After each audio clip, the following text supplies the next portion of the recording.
If someone asked you which country drinks the most coffee in the world, chances are you'd say Italy. And honestly, it makes sense. Italy gave the world espresso, cappuccino, latte. Walk through Rome, Milan, or Naples, and you'll find coffee bars packed from sunrise all the way to late evening. So, Italy must be number one, right?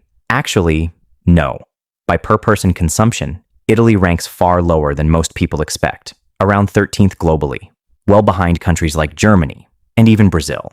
The real leader sits thousands of miles north, in a country where winters are so dark, the sun barely rises for weeks at a time.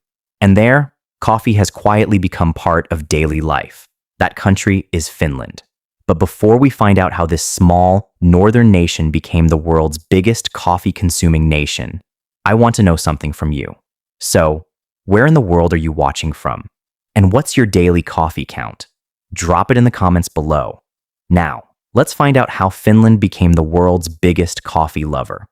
Many Finns drink several cups of coffee a day, and multiple international surveys consistently place Finland among the highest coffee-consuming nations on Earth. By weight, that works out to roughly 26 to 29 pounds of coffee per person every year, nearly triple what the average Italian drinks. Meanwhile, in India, coffee barely registers. India's per-person coffee consumption is among the lowest compared with many large countries, since tea remains dominant in daily life there. So, how did a nation of just 5.6 million people end up out-drinking the country that basically invented modern coffee culture? The answer starts with geography. Finland sits in one of the northernmost inhabited regions on Earth. In the far north, the sun barely rises during winter. For months, people leave home in darkness, work in darkness, and return home in darkness again. Coffee becomes less of a treat and more of a tool, something that helps people stay alert through months with almost no daylight at all. But climate alone doesn't explain it. Canada is cold, Russia is cold, Norway is cold, and yet Finland still edges out nearly all of them, which means the real driver here is culture, not just the weather. In Finland, coffee shows up at almost every major life event. Christenings, graduations, weddings, even funerals, to the point where not serving it would feel strange. Coffee breaks are also deeply built into Finnish work culture, with regular breaks being a normal, expected part of the workday at many workplaces.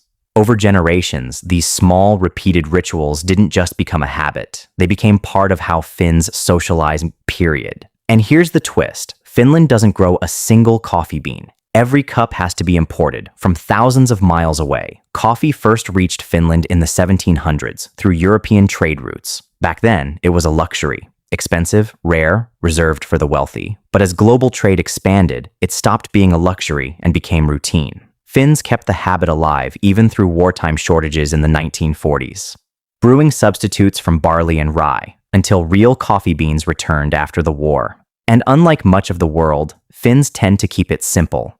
The typical cup is filtered medium roast coffee, often with just a splash of milk, served in a large mug, not loaded with sugar or syrup. It's coffee for the ritual, not the dessert.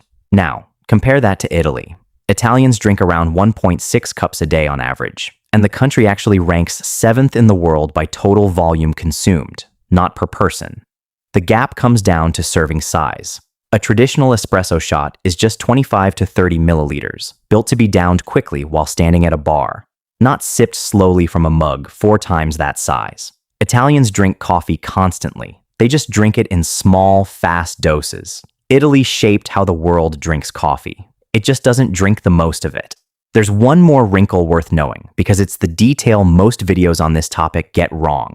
Some datasets actually place Luxembourg above Finland, with consumption above 5 cups a day per person. But that number is a little misleading. Nearly half of Luxembourg's workforce commutes in from neighboring countries every single day, and their coffee consumption still gets counted in Luxembourg's national statistics, even though they don't live there. Strip that commuter effect out, and Finland is the clearer, more genuine leader. The highest coffee consumption among people who actually live where they're being counted. So, depending on which dataset you trust, Finland is either the outright leader or a very close second to a statistical quirk. Either way, it's the real story, not Italy, and Finland isn't alone at the top. Norway follows close behind at around 9.9 kilograms a year. Then Iceland at 9 kilograms. Then Denmark at 8.7. almost the entire top 10 clusters in one region, Northern Europe. Long winters, indoor culture, and generations of repeated ritual, compounding, year after year. Does drinking that much coffee make Finns healthier? Not automatically. Research has linked moderate coffee intake to some health benefits, but that's just an association, not proof that coffee causes them. Heavy intake can also bring anxiety, disrupted sleep, or heart palpitations for people sensitive to caffeine. More isn't always better. Balance still matters. Most Finns aren't chasing a world record.